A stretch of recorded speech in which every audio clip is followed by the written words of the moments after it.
We are now. Good evening. We are about to start the 5th chapter of Daniel in our survey of the prophets of Israel. Now, is Daniel a prophet? First of all, people like Amos and Hosea and Isaiah and Jeremiah actually lived. And they mainly called the people to moral responsibility and to act up to their jobs as Israelites and to live up to the moral code that God had given us in the Ten Commandments and elsewhere. We were not to compare ourselves to Moabites and Hittites. It was expected we'd be better than they were, but we were to compare ourselves to Israelites as Israelites should be. So Jews and Christians today read those prophets calling us to an ideal life, which ultimately might be impossible, a life in which we live for others. I think the one great purpose of Jesus in the New Testament is to show us it can be done. The more Jesus is made purely into a God, the more we lose much of the point of his ministry, that he was a human being who was able to rise to such heights that he began to be conceived of as divine. So one question is, was Jesus in fact the incarnation of God? The other question is, what Jesus must have been to make people think he was. And that must have been very extraordinary indeed. So Jesus, for me as a Jew, or for any person of any religion, Jesus can be a great exemplar. If we were Buddhists, we'd say an enlightened man, but it's not so much intellectual enlightenment. He's not a wise man in that sense. He's not philosophy, he's not Plato or Aristotle, but his enlightenment is a moral enlightenment. Is it possible to live beyond oneself, to pour out oneself for others? Is it possible totally to get away from ego? The Buddhists have that ideal.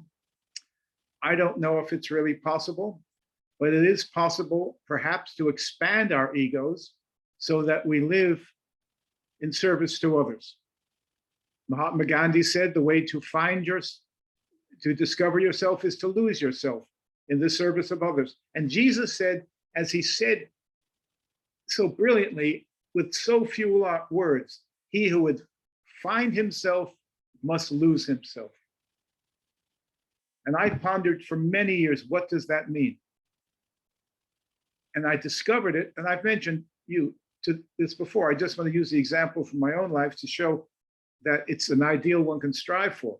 When students would come to me with the most terrible problems of physical violence at home and terrible sorrow and misery in their daily lives, the only way I could be of help to them was to feel what they were feeling and forget myself and not think of myself as the great counselor and all the students are coming to me and I'm so wonderful, but actually lose all of that and try to feel what they were feeling, the pain, the loss, the panic, the sense of isolation in their homes. They're going to college. They come from working class families, as my students did. And the result was that they were frequently misunderstood at home and sometimes mocked.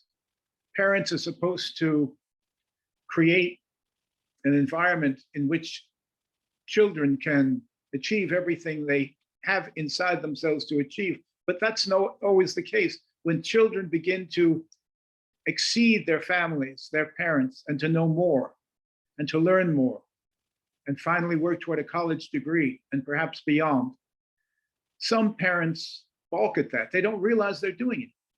But there is a jealousy and resentment. At the same time, there is pride. It's very complicated. To say parenting is a very difficult job and a complicated one is the understatement of the ages. But of course, if that's true of parenting, it's true of childing.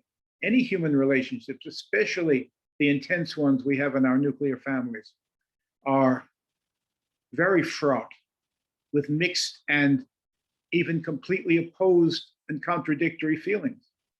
So when they would come to me with all these terrible problems, and I was the first one who tried to listen to them and really listen to them and hear them and care about it. And of course, I was forbidden by protocol and self-interest from walking around my desk and hugging these suffering children, weeping, shaking. You want to hug them, but you daren't because of all kinds of complications, especially, of course, if it's a female student. But you try to leap over the desk spiritually and psychologically and be there with them and let them feel that. And it really didn't matter much exactly what I said to them. It was that I say it in a really caring way. And in order to do that, at least for the moment, I had to lose myself to find myself. In other words, to be of help to them. So Jesus showed us it can be done. And there have been other great men, Mahatma Gandhi, who showed that. To some extent, Martin Luther King, who predicted his own death and said, it doesn't matter with me anymore, because I've been to the mountaintop and I've seen the promised land. I might not get there with you, but we as a people will get to the promised land. That's a man who, at least at that moment, was engaging in a kind of kenosis, which is the Greek word for how Jesus poured himself out for others. And there are people who pour themselves out for others, who do the most extraordinary good deeds. I'm awed and humbled when I hear about what people do for each other in a crisis, and how Americans, and I guess people elsewhere too, will rise to the crisis even when our leaders are nowhere to be found on the moral spectrum. It's the people who rise up and just in their kindness for each other make up the balance. All right, well, so that's what prophets do. They foretell the word of God, but they also foretell.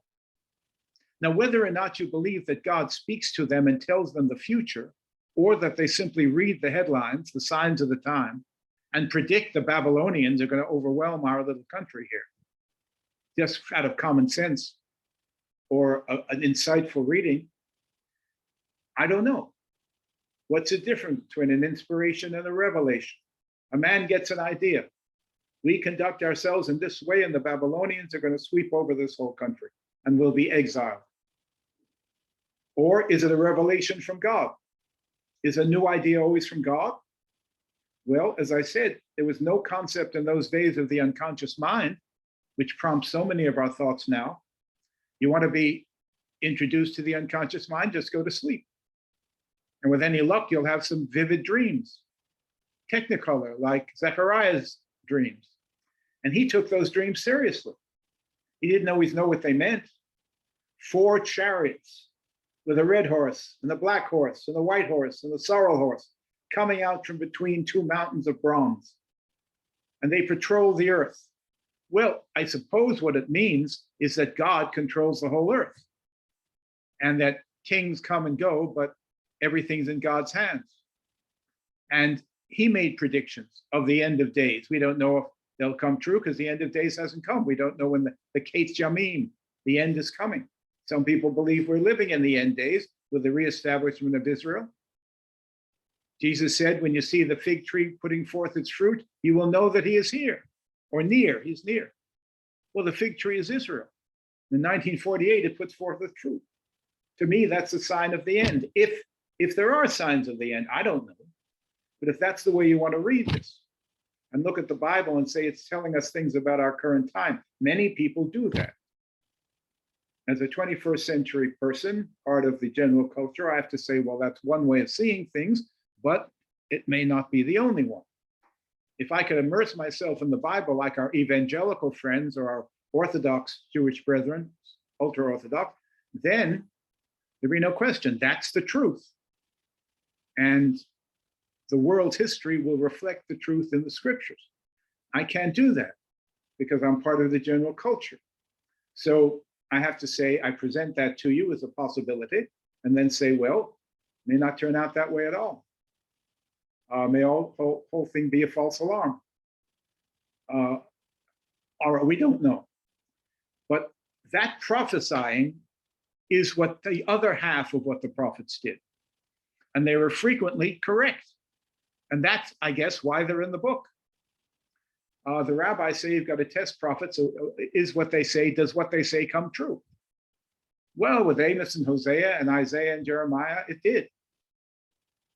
And they're in the book, thank God, because I mean, this is some of the greatest literature in the history of the world, just viewed from a literary perspective, most moving. I mean, what means much more to me than the foretelling is the forthtelling. And of course, it let justice roll down like waters and righteousness like a mighty stream. I heard Dr. King say that. Nobody could say it like he. But of course, Amos must have preached that. Well, I don't know. Nobody listened to him, so maybe he wasn't the greatest preacher. But what he wrote down was wonderful. All right. In Daniel, you've got something very different. Daniel seems to alternate between great storytelling and apocalyptic prophecies of the future. They begin, you see them in Ezekiel. In the latter days, when the people Israel have returned to their land,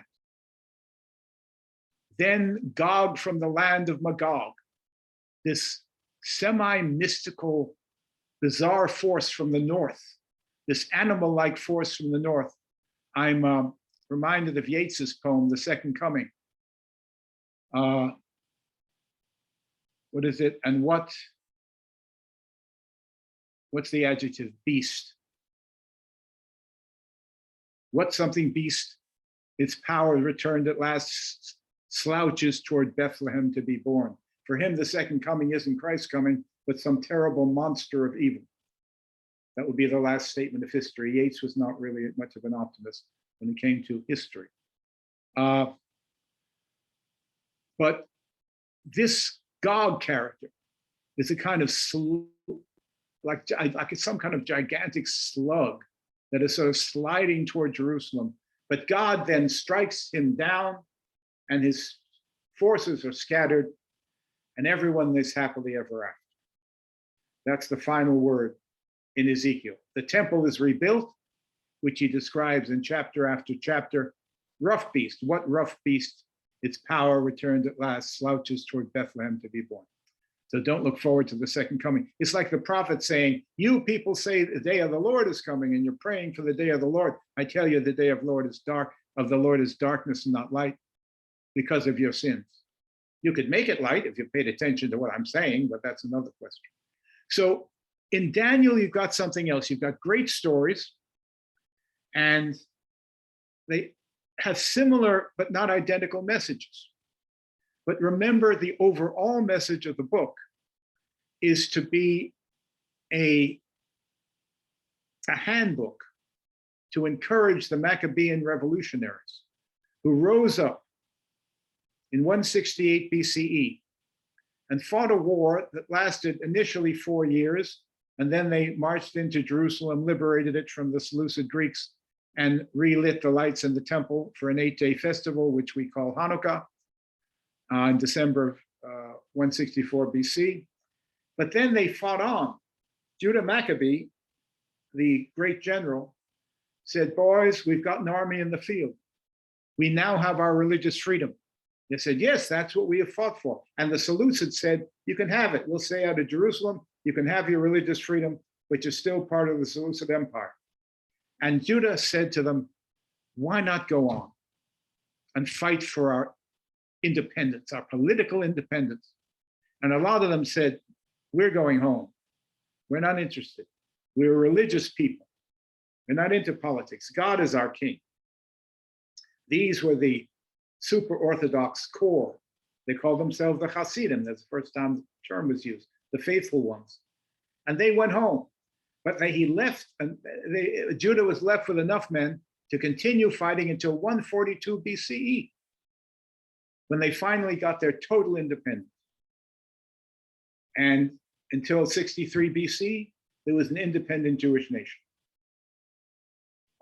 all swept away by the Romans when they arrived. Now, the author of Daniel is writing in 165, 164, probably in tremendous enthusiasm because the Jewish army has expelled the Seleucids from Jerusalem. And it looked like freedom was at hand. And so he's writing this book in his unique style. And so I don't want to skip through it. This constant repetition of things is so fascinating. I think his mindset was extremely peculiar. I mean, the average person doesn't write this way, but long lists constantly. But it adds to the drama of this unique style in all of literary history. And he's saying, boys, keep fighting. Keep fighting just a little longer, and you're going to win. Just as Shadrach, Meshach, and Abednego were thrown into the fiery furnace. That's a metaphor for this war, which is like a fiery furnace. But you'll come out of it unscathed with victory if you stick with it the way they did. Stick with God. And you'll see the same thing with Daniel tonight, in Daniel in the lion's den. And that's one of the great themes here. Another theme is, if you keep at these pagan rulers long enough, and if you win the victory, which the Maccabees will surely win, then the pagan emperors themselves will, like as Isaiah had predicted, will see the glory of the victorious Jews and become worshipers of the God of Israel. And that happens in several of these stories. At the end, Belshazzar says, there is no God like the God of Israel. And he praises God in the Jewish psalm. And now we're going to see it, Daniel in the lion's den, the same thing. Although in Daniel in the lion's den, the king, Darius, already believes in God in a way, secretly. And he says it publicly, and he loves Daniel. He doesn't want to throw Daniel in the lion's den. He does it reluctantly. But there are rules in the Persian kingdom. And even the king, once he signs a ring, with his signet ring, one of those edicts, he can't reverse it. Remember the book of Esther, the same thing. That idiot king Ahasuerus signs a decree to kill all the Jews, and then he realizes his mistake, but he can't change it. He discovers, oh, my wife is Jewish. I didn't know that. I guess I don't want to kill all the Jews. Duh. Well, he say, well, my law's no good. I'll tear it up. But in the Persian, apparently you couldn't do that. Even the king, having signed an edict, couldn't reverse the edict. What an imbecilic rule. So nobody's allowed to change their mind because the king is perfect. That's what comes of having perfect rulers. Very dangerous. So here too, you've got that problem. The king can't reverse his edict, and his friend Daniel gets thrown into the lion's den, but of course is saved. And the praise that at the end of the story of Daniel the lion's den, the prayer that the king sends up to God is virtually the same that the king does in the Shadrach, Meshach, and Abednego story. So it's all formulated stories, and written far after the fact. Daniel is located in Babylon and Persia from 606 BCE until at least 520 or so BCE, through not only the late Babylonian period, but the early Persian period of Cyrus and his son, Darius. So Daniel's around a long time. But of course, Daniel is a fictitious character, and the book is actually written hundreds of years later, and the so-called prophecies of Daniel are all hindsight, until the author of Daniel dares to actually make his own prophecy. And he believes that once the Maccabees are successful and they reestablish a Jewish kingdom in Israel, then a stone cut out by no human hand, cut out by God's hand, the stone of the kingdom of God, will smash all the kingdoms of the earth, and the kingdom of God shall shine forth undimmed. Well, he guessed wrong. The Romans came instead. That's certainly not what he had in mind. But how could he tell that in 165 BC? That was 100 years in advance. And the Maccabees still had 100 years to rule independently before they screwed everything up and invited the Romans in. Never invite the Romans in to solve a problem. And that's a good lesson. The Irish learned it. Never invite the British in to solve a problem. They're going to stay 800 years. The Romans stayed a long time. All right. So now we're going to we're going to do King Belshazzar's feast, a wonderful and mysterious story. I think kids would enjoy it and not be frightened of it. And of course, what we have from it is the famous phrase, the handwriting on the wall. I'll read it dramatically as it should be read, and then we'll have any questions. It should be obvious what's going on here. Blasphemy. King Belshazzar has a feast, an orgy. And when he's drunk, his heart is lifted up in pride, and he actually has the incredible chutzpah, the nerve, to have the holy vessels of silver and gold that his father Nebuchadnezzar stole from the holy temple in Jerusalem, from God's very house. He has them brought in, and they pour wine into these sacred vessels that we use to honor God. And the king and his wives and his concubines, his bimbos, and all the rest of them drink from these holy vessels. And this is an abomination so terrible that God can't stand it another minute. And that's when the fingers appear with the message. And of course, Daniel interprets it. So I'll read the story, and the meaning should be clear enough. Chapter 5. King Belshazzar made a great feast for 1,000 of his lords and drank wine in front of the 1,000. Belshazzar, when he tasted the wine, commanded that the vessels of gold and silver, which Nebuchadnezzar his father had taken out of the temple in Jerusalem, be brought to the king, and his lords, his wives, his concubines might drink from them. Then they brought in the gold and silver vessels, which had been taken out of the temple, the house of God in Jerusalem. And the king and his lords, his wives, and his concubines drank from them. They drank wine and praised the gods of gold and silver, bronze, iron, wood, and stone. Immediately the fingers of a man's hand appeared and wrote on the plaster of the wall of the king's palace opposite the lampstand. And the king saw the hand as it wrote. Then the king's color changed, and his thoughts alarmed him. His limbs gave way and his knees knocked together. The king cried aloud to bring in the enchanters, the Chaldeans, and the astronomers, the astrologers. The king said to the wise men of Babylon, whoever reads this writing and shows me its interpretation shall be clothed with purple and have a chain of gold about his neck, and shall be the third ruler in the kingdom. Then all the king's wise men came in, but they could not read the writing or make known to the king the interpretation. Then King Belshazzar was greatly alarmed, and his color changed, and his lords were perplexed. Now, the queen to the rescue, verse 10. The queen, because of the words of the king and his lords, came into the banqueting hall. And the queen said, O king, live forever. Let not your thoughts alarm you or your color change. There is in your kingdom a man in whom is the spirit of the holy gods. In the days of your father, light and understanding and wisdom, like the wisdom of the gods, were found in him. And King Belshazzar, your father, King Nebuchadnezzar, your father, made him chief of the magicians, enchanters, Chaldeans, and astrologers, because an excellent spirit, knowledge, and understanding to interpret dreams, explain riddles, and solve problems were found in this Daniel, whom the king named Belteshazzar. Now let Daniel be called, and he will show the interpretation.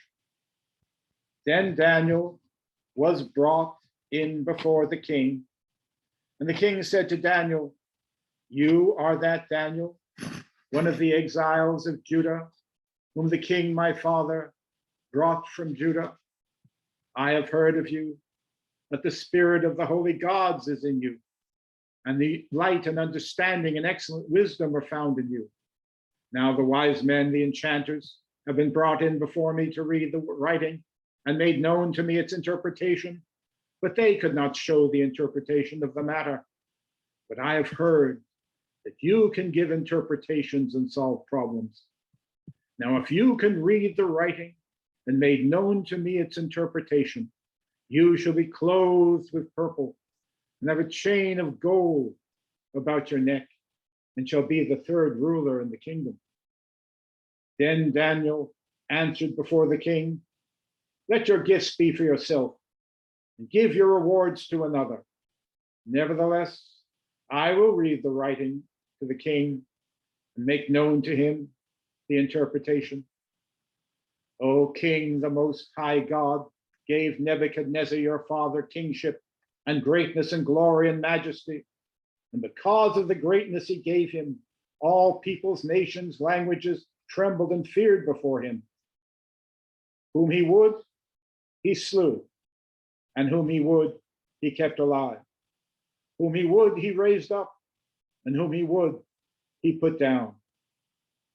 But when his heart was lifted up, and his spirit was hardened, so that he dealt proudly, he was deposed from his kingly throne, and his glory was taken from him. You remember that story? He went mad and went out and ate grass. He was driven from among men, and his mind was made like that of a beast, and his dwelling was with the wild asses. He was fed grass like an ox, and his body was wet with the dew of heaven, until he knew that the Most High God rules the kingdom of men and sets over it whom he will. And you, his son Belshazzar, have not humbled your heart, though you knew all this. But you have lifted up yourself against the Lord of heaven, and the vessels of his house have been brought in before you. And you and your lords, your wives, and your bimbos have drunk wine from them, and you have praised the gods of silver and gold, of bronze, iron, wood, and stone, which do not see or hear or know, but the God in whose hand is your breath, and whose are all your ways, you have not honored. Then from his presence the hand was sent, and this writing was inscribed. And this is the writing that was inscribed. Mene, Mene, Tekel Upharsin. And this is the interpretation of the matter. Mene, God has numbered the days of your kingdom and brought it to an end. Tekel, you have been weighed in the balances and found wanting. Peres, your kingdom is divided and given to the Medes and the Persians. Then Belshazzar commanded, and Daniel was clothed with purple.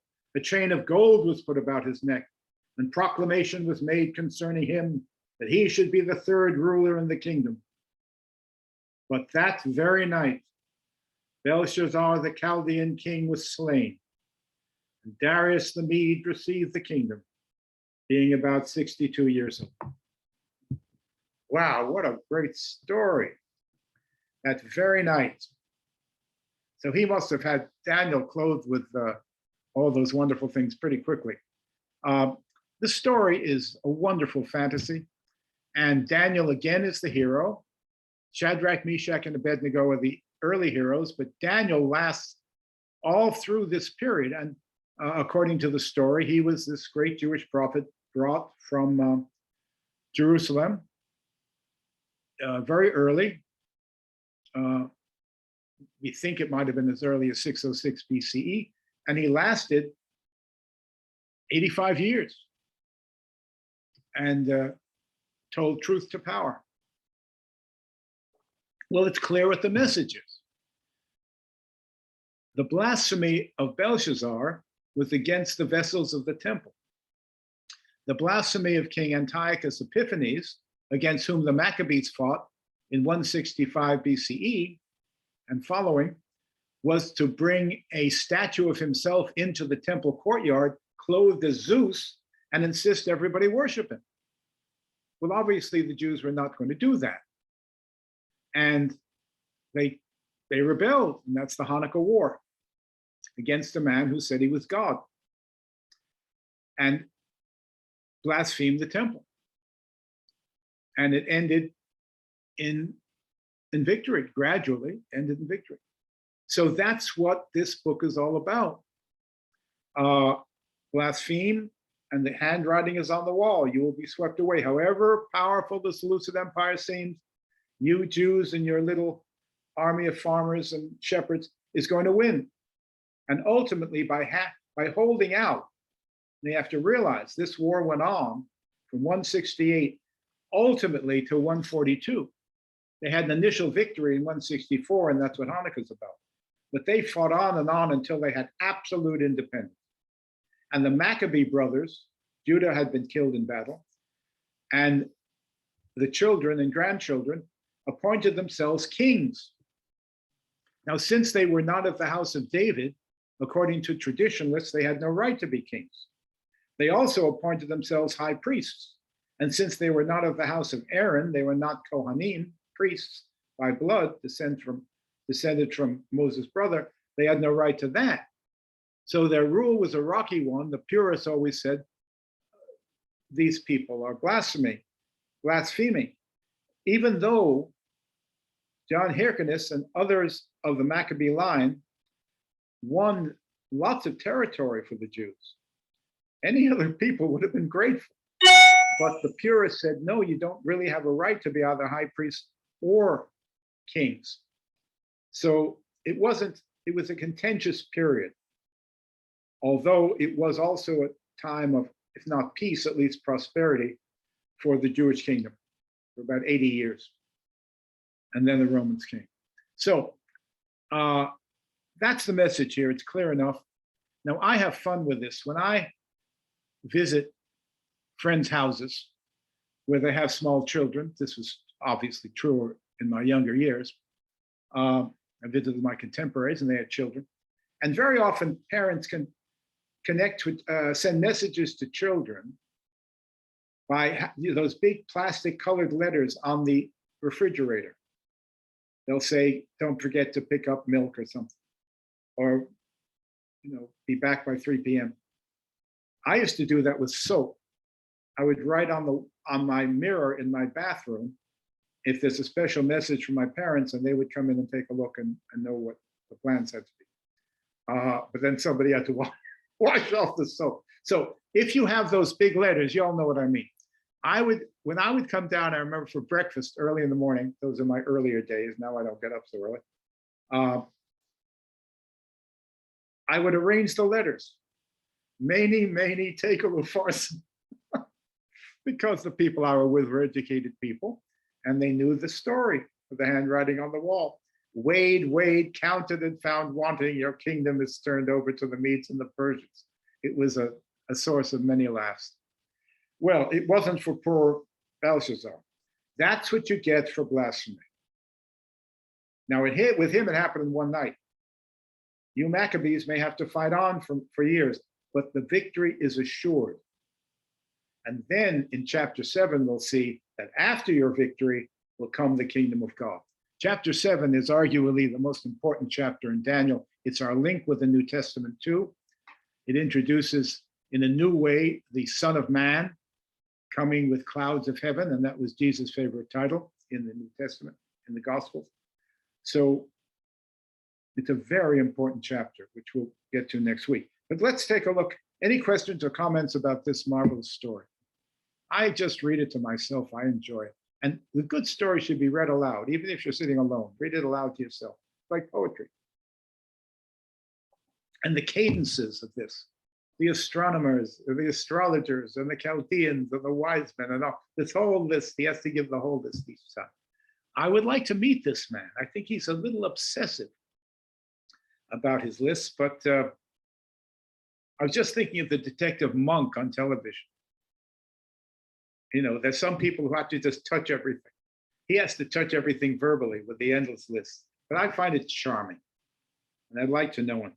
I know a lot of people who are a little crazy, and I think that he may be one. But what a wonderful writer. Chapter 6 is about Darius. Now, at the end of the story of Belshazzar is an error. The man who unseated Belshazzar and the Persian king who defeated the Babylonians was, of course, not Darius, but his father, Cyrus. So Daniel gets the history a bit confused. but it doesn't matter. It's all a wonderful fantasy. And Darius didn't come to office or the throne until 521 BCE. In 538, the Persians conquered the Babylonians, and that was King Cyrus, Cyrus the Great. But here, he said it was Darius, never mind. Now, chapter 6, it's about Darius. He ruled between 521 and 486 BCE. And this is about him. Now, unlike King Nebuchadnezzar, who didn't seem to have any fondness for, well, he must have had fondness for Shadrach, Meshach, and Abednego because he made them governors. But the minute they were charged with not bowing down to his golden idol, then he throws them into the fire without any particular feelings for them. Here, Daniel and King Darius are buddies.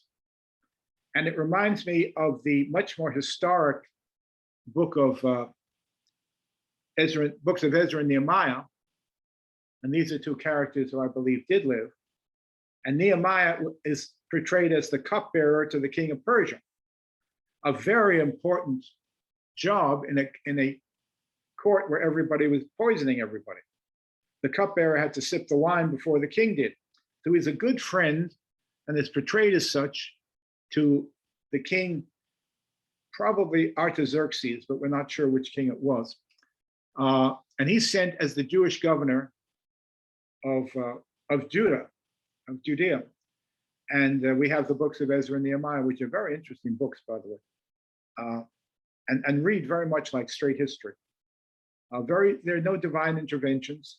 It could be written yesterday, and it's the story of 350 BC till about 300 BC. And now Ezra and Nehemiah ruled Judah during that period. We might read them together next. I mean, I don't know where we're going next, but we have plenty of time to go because we have to do some intertestamental stuff and then the Gospel of Mark, and that's going to take us time. But where we go next in months to come, we can go anywhere we want. Think of that. Very exciting. Do any religious topic you're all interested in that I'm capable and competent to teach. All right. This is a story of Darius's court, another fantasy, and the point being that if you stick by God, God will protect you. This time it's not a fiery furnace, and it's not Shadrach, Meshach, and Abednego, 3 Jewish boys. It's one, Daniel, and he's no boy anymore. And he's a middle-aged man. But the king will sign a decree, misled by his advisors who are jealous of Daniel. The king is about to make Daniel the second ruler in the kingdom, like the governor of Persia. It's impossible that a Jew could have risen so high in the Persian court, but that's what is claimed. And the way the book of Esther is also a fantasy. A Jewish woman couldn't become queen of Persia because the records we have of Persia show that the queen had to be chosen from a few royal families. And the story is very unlikely anyway, but it's a wonderful story. Story isn't any less true because it's not factual. It can tell us very interesting truths about ourselves, and that's true of much literature. We look to literature about people who we believe never existed in order to gain lessons for our own life, and that makes it true, not because of what happened 100, 200, 5,000 years ago, but because of what happens now. And I've used the example of Adam and Eve in the Garden of Eden. Do I believe the 2 such people actually lived in that garden? No. It's a story, but it's a story that is as true as any story ever written. It's not fact. But again, what is the truth of it? You and I know what's right and wrong. And we don't do it because we often don't feel like doing it. So it's our whim against God's command. And Adam and Eve chose their own whim. They wanted to decide what was good and bad, what was good and evil, define it without the old man, God, interfering. And all the evil of human history, according to that story, comes out of that tendency in us to want to redefine good and evil to suit ourselves and ignore those moral values when it's convenient for us. And so we do. And so history is the tragedy it has become. And Adam and Eve set the stage for it. Never a true story written, but it doesn't mean that they actually lived as factual human beings. Truths. Somebody once said the Bible is not a true book, it's a book of truths. And that is true. We can look to the Bible as guidance so often for our lives, but it doesn't mean every story happened that way. And that's not even the issue. It's stories, wonderful stories that can teach us truths. Is it true that if you stick with God, he'll see you through? I believe that. I believe that absolutely. And I learn it from wonderful stories like this, about people who may never have existed. But it doesn't matter, because God exists, and God, they're telling us the reality of what our relationship with God can be. And when we apply it to our own lives, the Bible is often the best guide in that way. Doesn't mean you're going to follow everything in the Bible. There's certain things we could talk about we wouldn't want to do today. But a normal human being can discern between what something is appropriate to do in the modern world and what's something that is not. You know, Paul says, slaves, be obedient to your masters. That was in a society in which everybody had slaves, everybody who could afford them. Slavery has been the truth of human history going back to the dawn of human history. The dawn of human history. It wasn't just something in the South in the 18th and 19th centuries in our country. It's a society without slavery that was the rarity. And the world began to get rid of it in the 19th century, but it was very slow. And of course, in parts of the Middle East, you still have slavery. In North Africa, you have slavery. You have slavery in America. It's called prostitution. And most of these poor girls are enslaved to their, I won't use the word, to the people who, their bosses. And I mean, it's incredible. Sex trafficking is a tragic catastrophe in every society. Helpless people are made to do abominable things by people who care nothing about them as human beings, and they're degraded and often die ultimately. So we have sex, we have slavery even here. What do you do about it? Do you legalize it and bring it under some kind of order? Do you legalize slavery? I don't know the answer. It seems an eternal problem. Chapter 6. Daniel in the lion's den. Now see how jealousy, in the Bible, anti-Semitism, in the book of Esther and here, is classic anti-Semitism based upon jealousy. I think anti-Americanism and anti-Semitism in the world are based upon the same thing, jealousy. The imagination that America controls everything and everybody's rich and prosperous and powerful, and that the Jews control everything and are rich and powerful and all this. Here we have the same thing. A Jewish official rises high, and the native Persians don't want to see that. And so they collude to bring him down. And with the stupid law in Persia, that if a king signs a decree, he can't reverse it, Daniel ends up in the lion's den. Let's read it. It talks a lot about human motivation, jealousy being a major motivation among human beings, very unfortunately, but that's true. Chapter 6, Daniel in the lion's den. It pleased Darius, the king, to set over the kingdom 120 satraps, and to be throughout the whole kingdom, and over them 3 presidents, of whom Daniel was one, to whom these satraps should give account, so that the king might suffer no loss. Then this Daniel became distinguished above all the other presidents and satraps, because an excellent spirit was in him. And the king planned to set him over the whole kingdom. He's going to be the prime minister. Then, as Mordecai became in the equally fanciful book of Esther.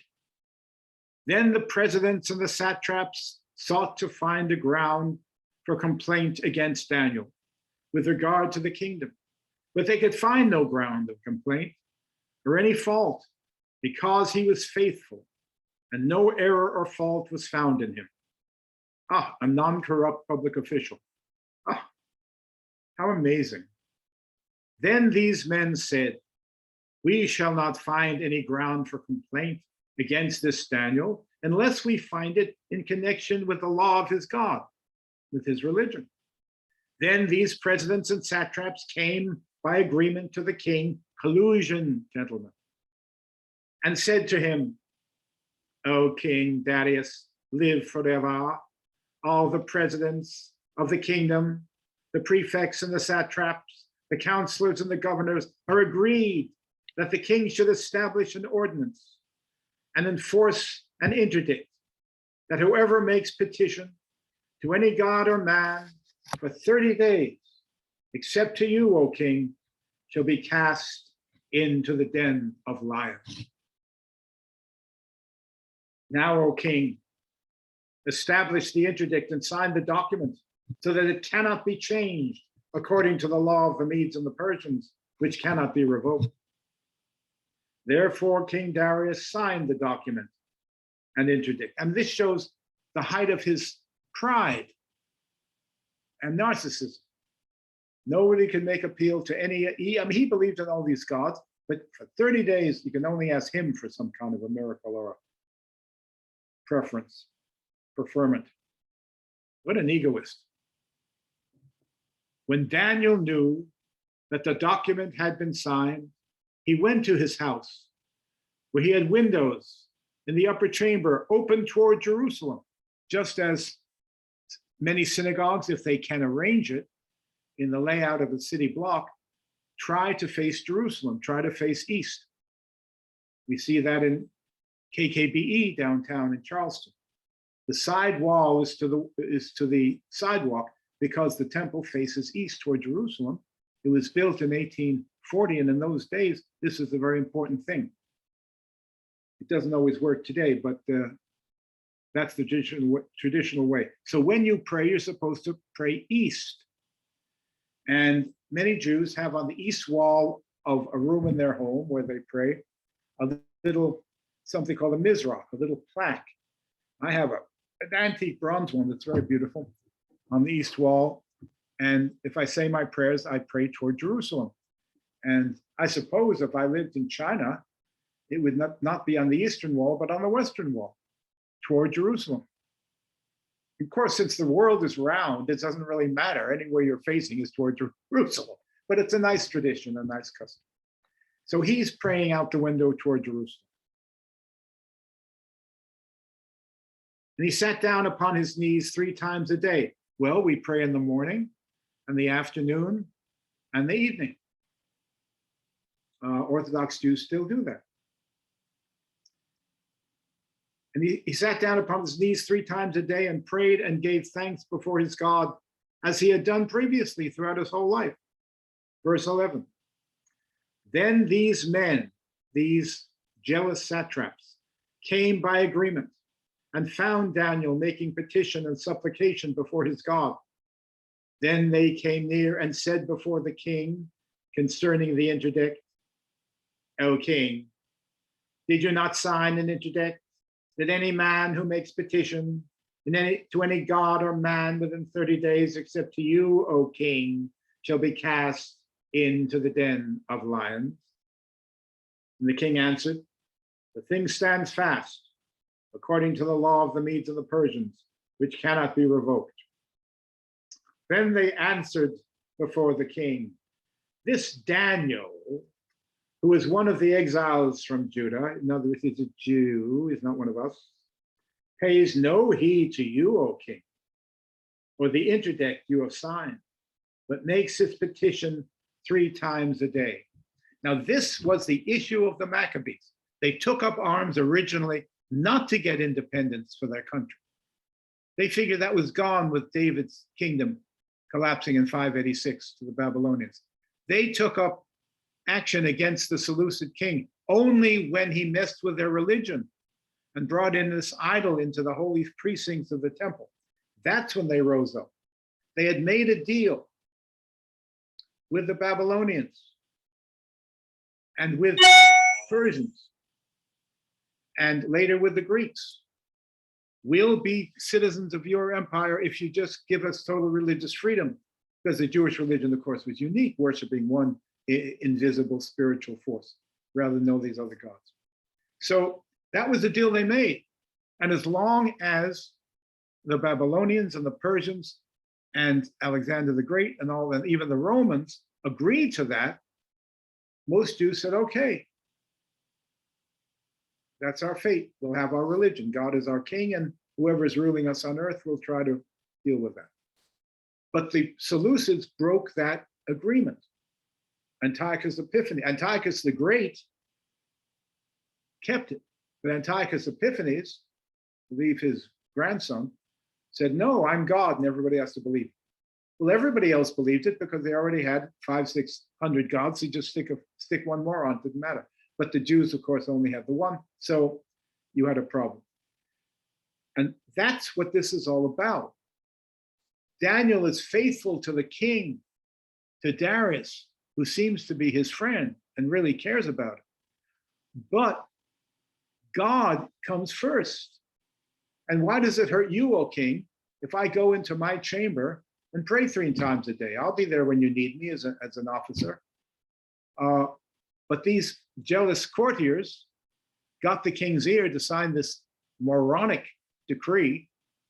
And once it's decreed, again, moronically, in this kingdom, apparently you couldn't, even the king who signed it couldn't reverse it. I mean, how stupid can you get? And the result was Daniel was caught in his private chamber and denounced. That was like 1984. This is what dictatorship is about. And verse 14. Then the king, when he heard these words, was much distressed because he loves Daniel and set his mind to deliver Daniel. And he labored till the sun went down to rescue him. Isn't there some way to get around this law? I can't reverse it. So there was no way. I mean, the fact that he signed it shows he's not very bright anyway, but there's no way out. Verse 15, then these men came by agreement to the king and said to the king, King, know, O king, that it is a law of the Medes of the Persians that no interdict or ordinance which the king establishes can be changed. They see he's struggling with it. Verse 16, then the king commanded, there's no way out for the poor guy. Then the king commanded, and Daniel was brought and cast into the den of lions. The king said to Daniel, as he goes into the lion's den, and this is very different from Nebuchadnezzar, who, as I said, when he throws the boys into the fire, has ceased to be friendly to them. He's angry at them because they wouldn't bow down to the idol. But here, the king wants Daniel to be delivered, and he talks as if he believes in Daniel's God. I mean, it's not really, well, the whole story is not believable, but it's wonderful. Suspend your belief for stories like this. Suspend your disbelief. Verse 16, and the king said to Daniel, may your God, whom you serve continually, deliver you. And the stone was brought and laid upon the mouth of the den. It sounds like the interment of Christ, does it not, after the crucifixion? And the king sealed it with his own signet and with the signet of his lords, that nothing might be changed concerning Daniel. No one to rescue him. No one human, that is. Then the king went to his palace and spent the night fasting.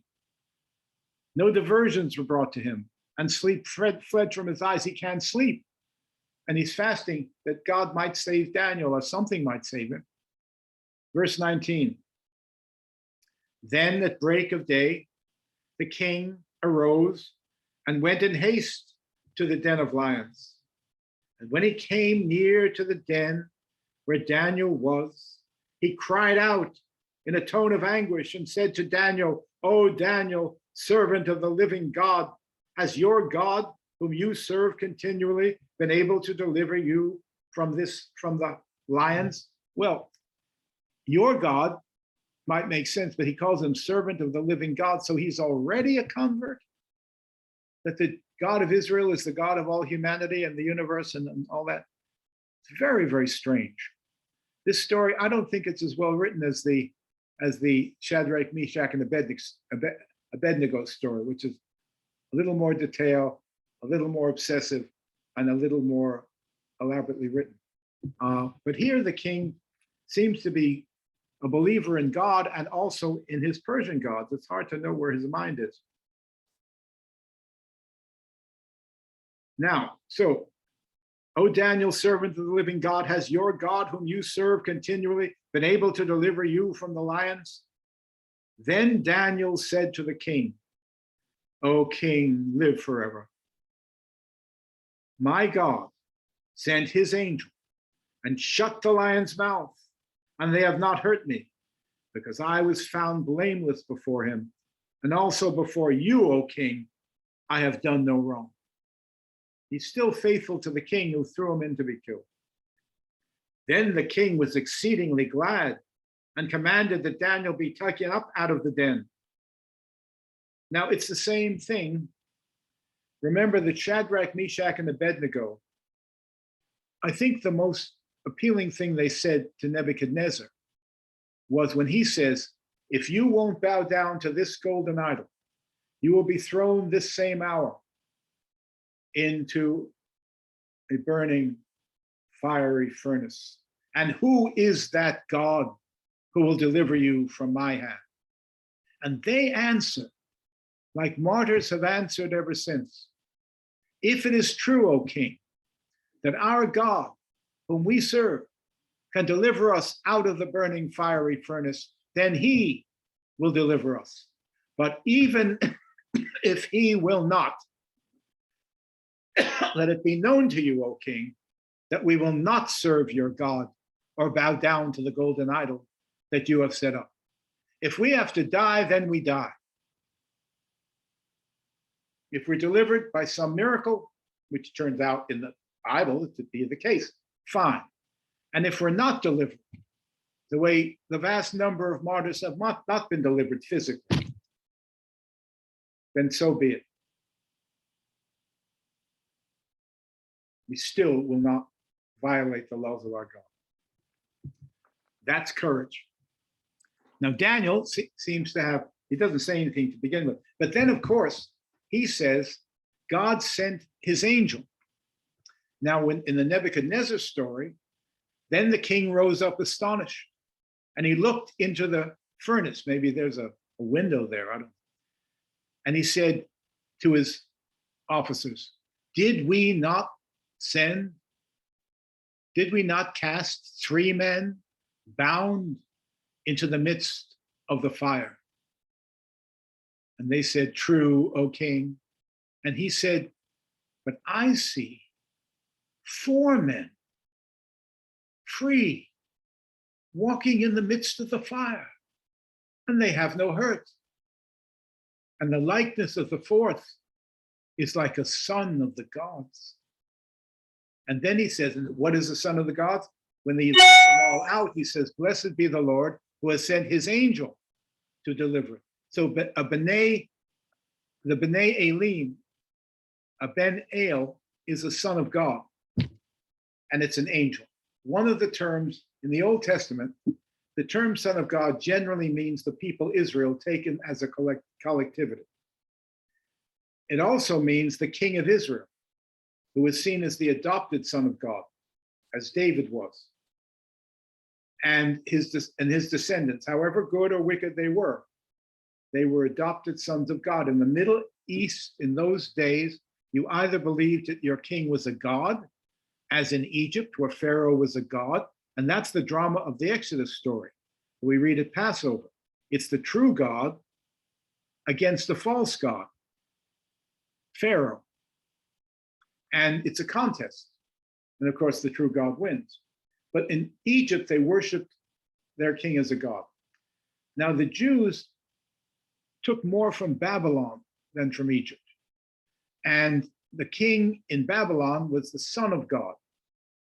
And here in Israel, they began to talk about David and his descendants as the sons of God. There was no magical birth or any kind.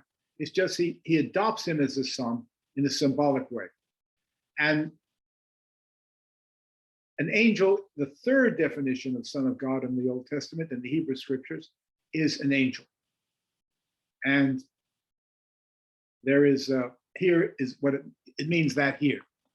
So, blessed be God who sends his angel. So, what he says here is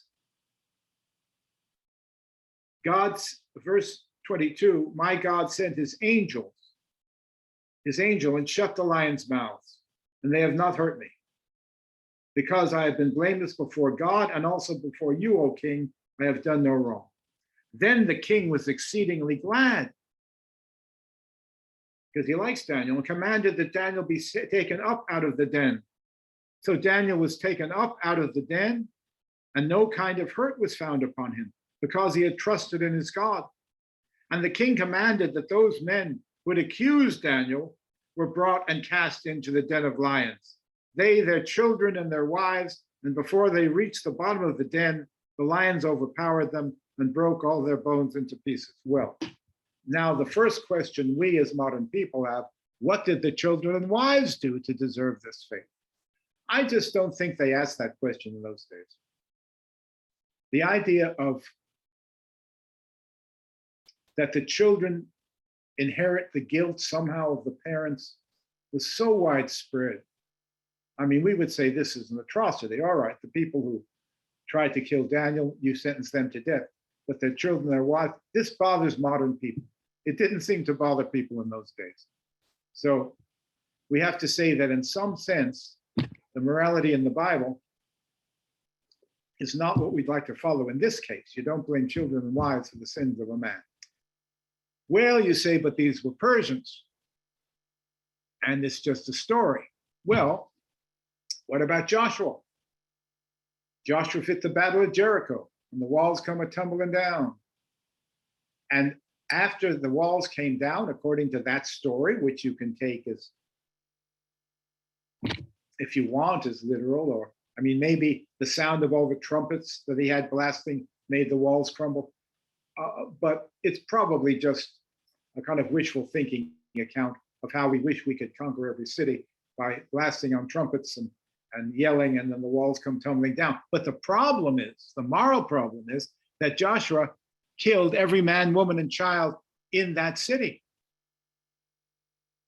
and offered the whole thing up as a kind of great funeral pyre to God. This is a terrible atrocity from the point of view of today. But we can't preach to Joshua. Look what happened during the Nazi period and the Soviet period. Look what happened in the pogroms. Look what happened in our own country, in Tulsa and elsewhere, where whole Black communities were wiped out. I mean, the ugliness in the human heart knows no depth, but also the goodness in the human heart knows no height. So we're stuck with that good inclination and bad inclination. But my point is, we live in an age of atrocities. The Holocaust wasn't the last one. You had Biafra, and there'll be others. Horrible hatreds that people slake their thirst for blood on women and children and innocents. So we can't preach to them, but it's certainly not an ideal. The story of the Battle of Jericho is a story, and part of it is very moving, but the last part is horrifying.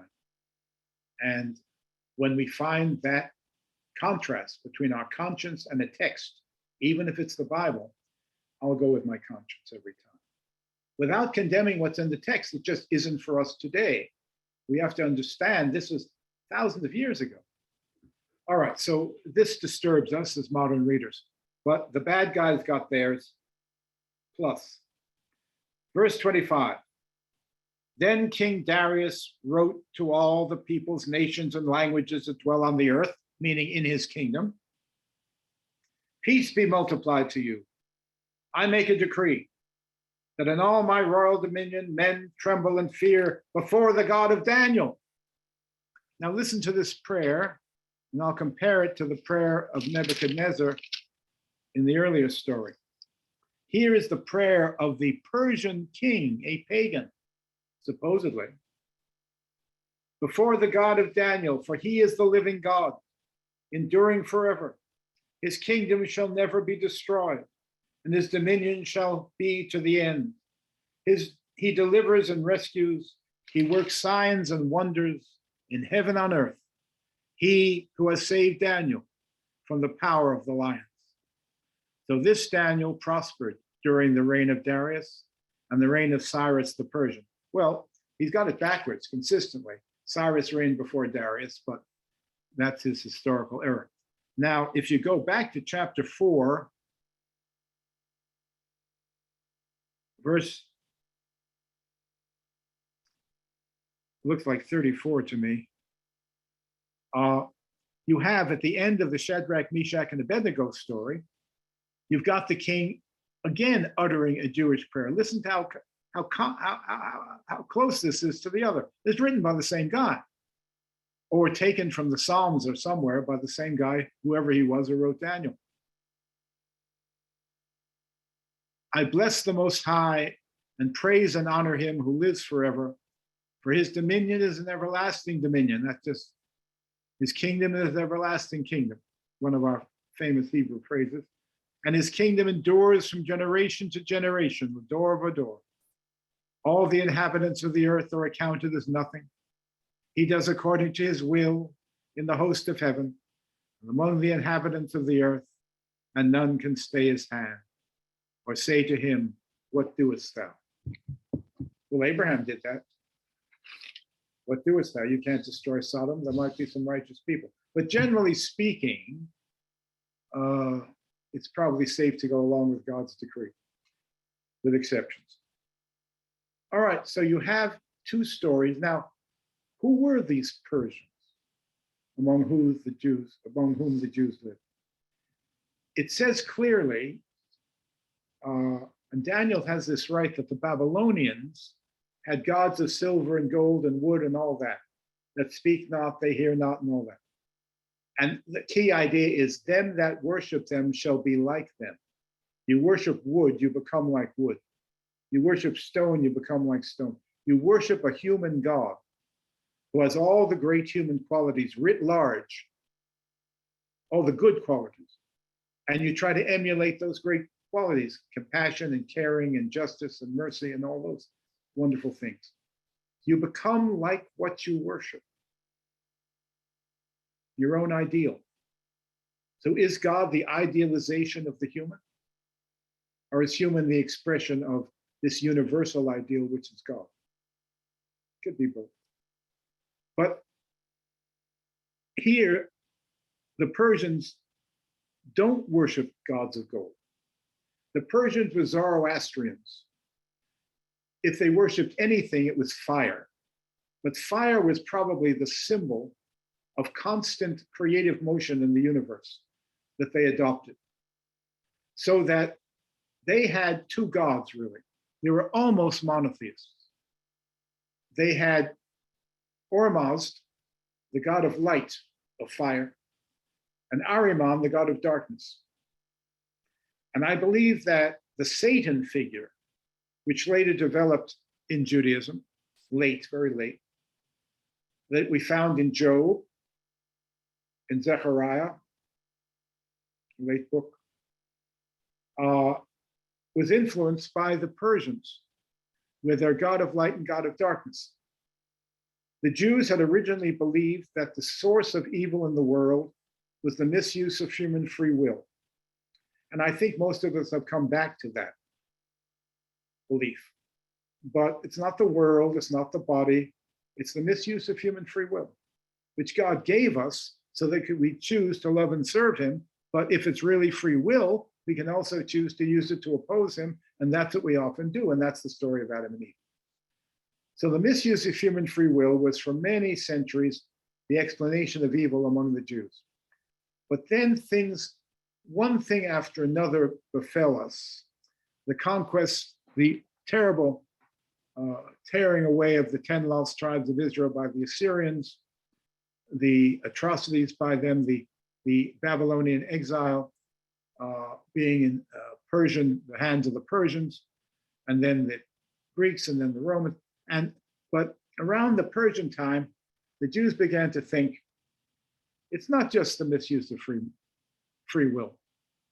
so many bad things have happened to us, the people of God, that there must be some power in the universe opposing God that is trying to mess with his plan for human salvation. Let's call that Satan, because Satan, S-A-T-A-N, in Hebrew means opponent. All it means is the cosmic opponent of God, whatever force that is in the universe.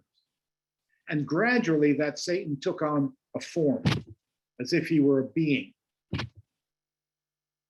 So the question, is God the spirit of the universe? Or is God an actual being that you could talk to and who responds in prayer and response? That's a question. Is Satan the spirit of evil in the world?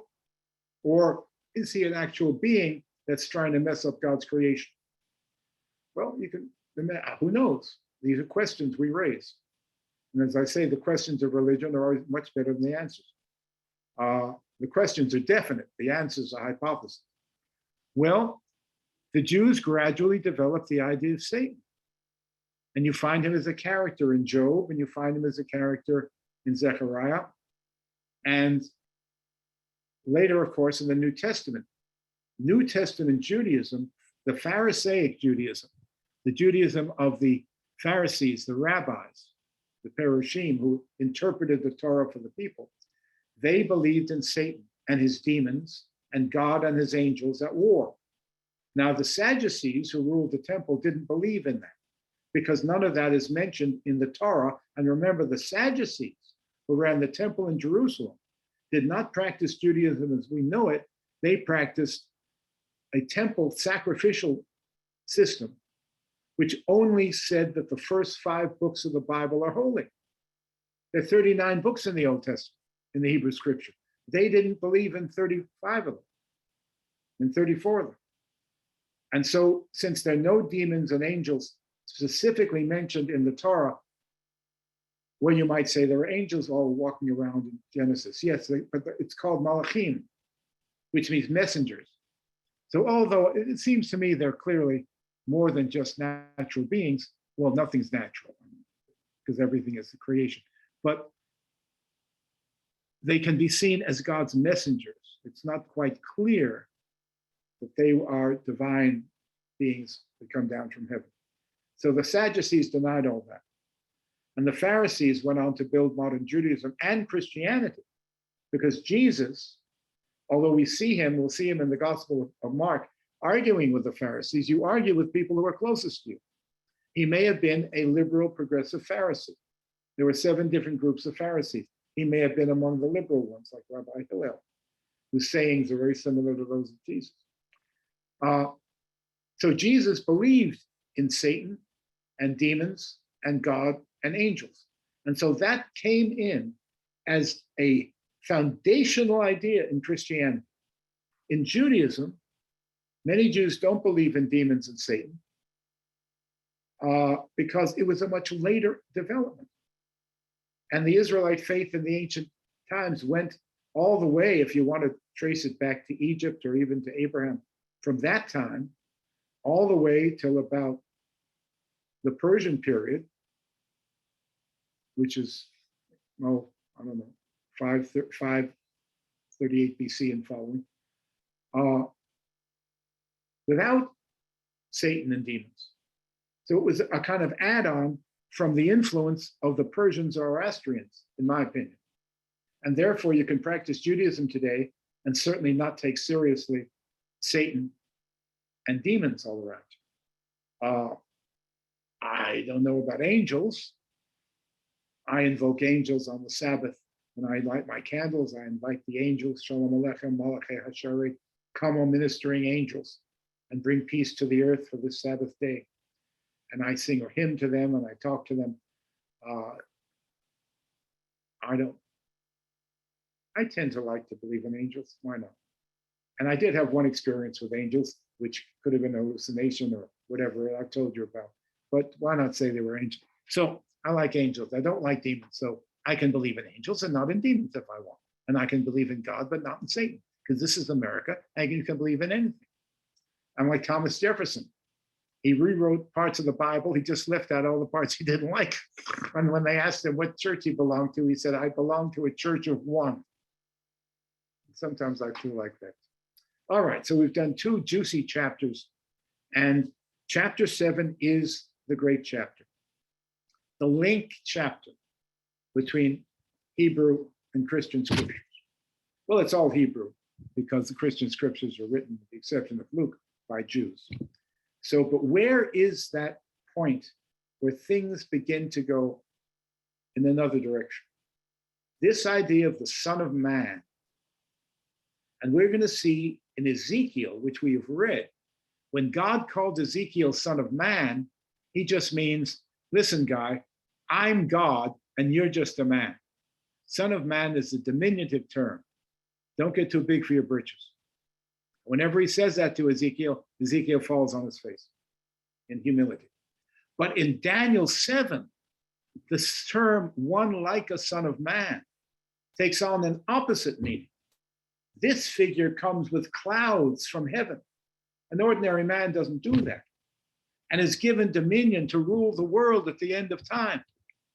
And that is how so many Christians see Jesus, sitting on the judgment seat. And Daniel 7 is the bridge chapter.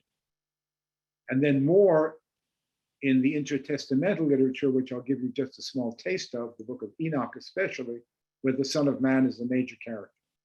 So it's not, the jump between Judaism and Christianity is not that great a jump. And the bridge is Daniel and the book of Enoch. And we'll get to that next week. A very interesting chapter, which really has 2 parts, but it's wild stuff. And even for Daniel, he's outdoing himself. And this is apocalyptic prophecy, end times prophecy. Any questions or comments? Now, I don't want a situation where I can't hear you. Joe, anything coming in? There's a question from Ellen, but it's pretty broad. Ellen, do you want to ask it? Well, let me give you a background of where this question comes from. Just in reading through the issue of Henry VIII and the great matter of his divorce from the Catholic Church.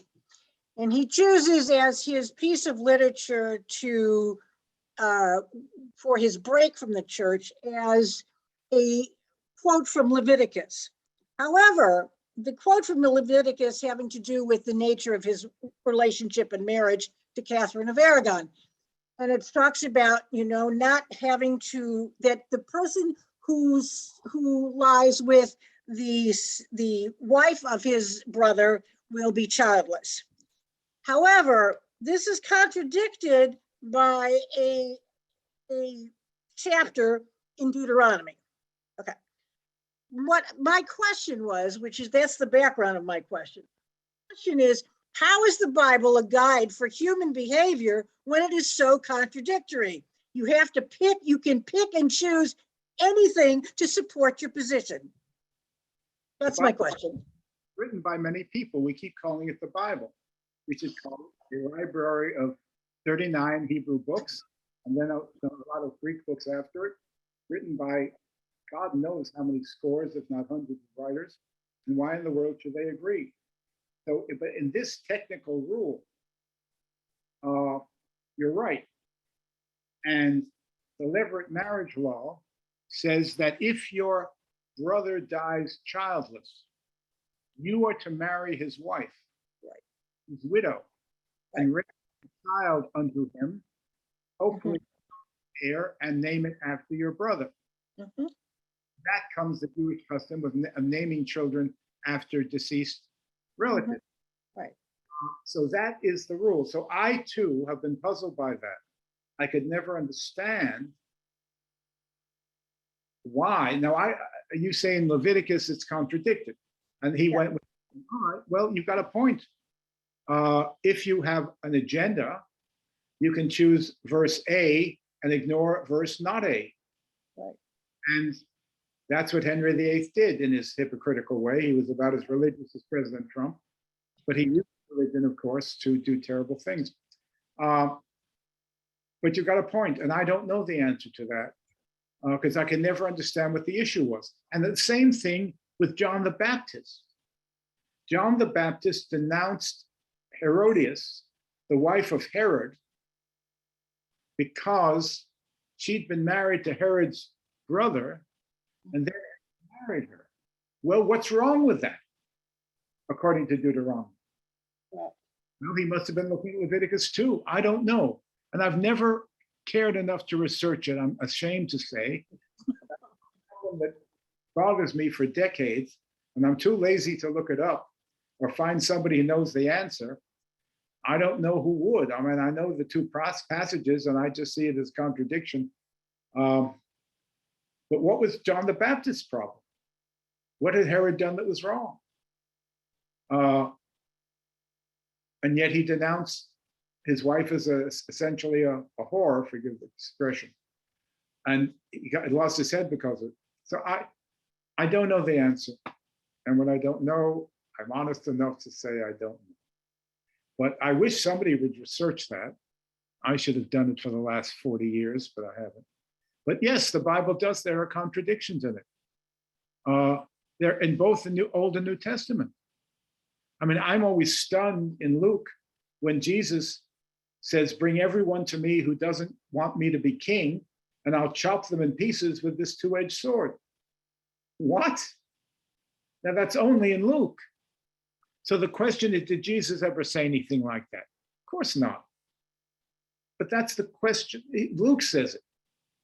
Luke says it in a fit of anger. Luke takes a story from Matthew and completely twists it around to make it mean something else. And he's so annoyed with the people who won't accept Jesus as king that he says someday they're going to pay for it in a very ugly way. And he puts these terrible words in the mouth of Jesus, who's usually saying such beautiful stuff. So, I mean, the whole Jesus seminar was tasked with the problem of seeing every verse in the New Testament attributed to Jesus and judging it. And these were scholars, the best scholars. And each one of us I sat in on a little bit of it. Each one of us had to make a choice. You have a verse like that, and you ponder it, and you study it, and you go back to the original languages and the rest, and you look at commentaries.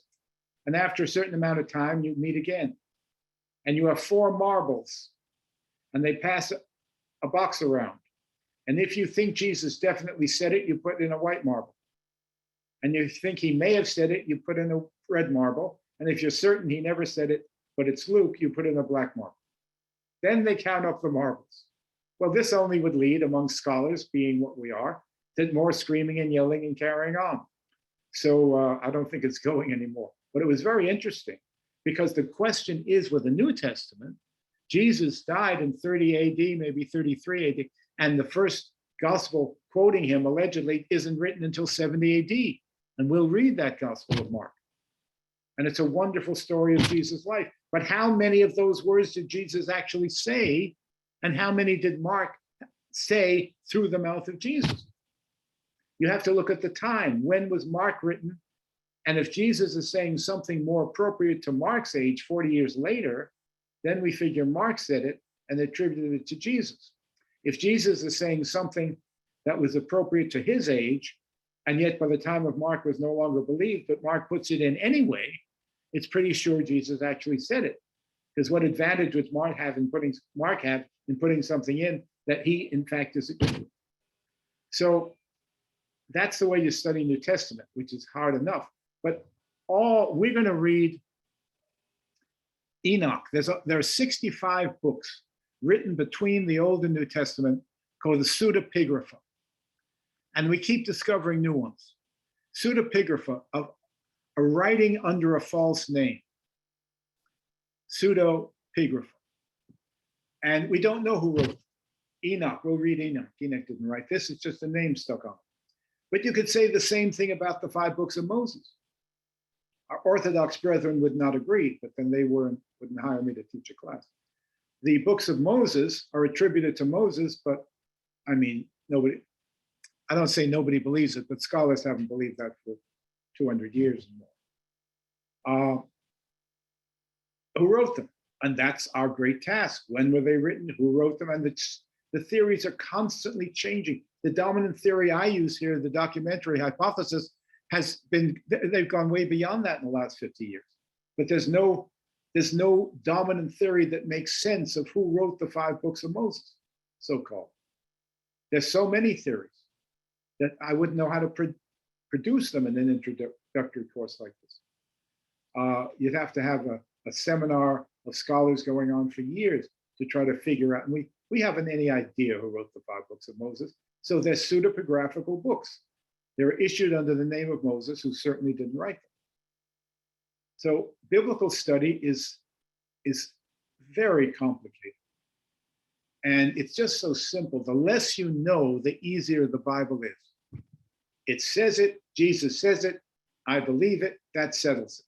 Well, first of all, we don't know if Jesus said it, or if Moses said it, or even if Amos said it. At the end of Amos, you have an additional few paragraphs that he didn't write, because they want to end the book happily. It's very complicated. And the more you know, the less you know. And the less you know, the more you think you know. So I don't know the answer to the question, or many others connected to it. But I would be very surprised if there weren't contradictions in this compendium of books we call the Bible. When you have all these different writers, why in the world should they all agree? There's certain basic propositions. Does God even know the future? Well, of course, he knows everything. He's out of time, so he sees everything at once. And yet he seems to be taken by surprise by the evil of Noah's generation. And he seems to say in his heart, gee, if I knew they were going to get this bad, I never would have created them. Is he surprised? We don't know. Can God know the future when the future isn't a thing? So my student, that marvelous student years ago, I've quoted so many times, who said nothing during the whole class. He sat in the back of the row with a hat pulled down, and we were talking about, can God know the future? I said, well, God knows everything, doesn't he? And this man raised his head and he said, God knows everything, yes, but the future isn't a thing. It doesn't exist until it happens. God can know everything that exists, but he can't know what doesn't exist. And he put his head back down, and I've been thinking about that ever since, for 50 years. And what an insight. So can God are there limits to God? Does God have to be omnipotent? Obviously, there are logical things God cannot create. He can't create a square circle. The old question was, can God create a stone so heavy he can't lift it? No, there are basic laws of contradiction in the universe that God seems to have to go by. He can't make us love him. If he forced us to love him, it wouldn't be true love. Love that to be given freely. I've talked about that before. I don't mind dealing with a limited God. That means he needs me. He needs every one of us to do his work. John Kennedy once held up his hands and said, here on earth, these must be God's hands. We are the hands of God to build a better world. It's true. And I wrote in a book I'm endlessly writing, but will never publish, about T.S. Eliot. I said that T.S. Eliot believed that when God created the world, he left out meaning and put us here instead. We build the meaning. That's a line of T.S. Eliot. We build them. We don't discover the meaning. We build the meaning. He put us here to bring meaning into the world. Meaning is relative to human beings. All the great art in the museums of the world are great because human beings find them inspiring. And human beings painted the paintings. Everything that we value is valued in relationship to its role vis-a-vis human beings. Ethics, morality, it's all what we do to each other and for each other. The human element brings meaning into the world.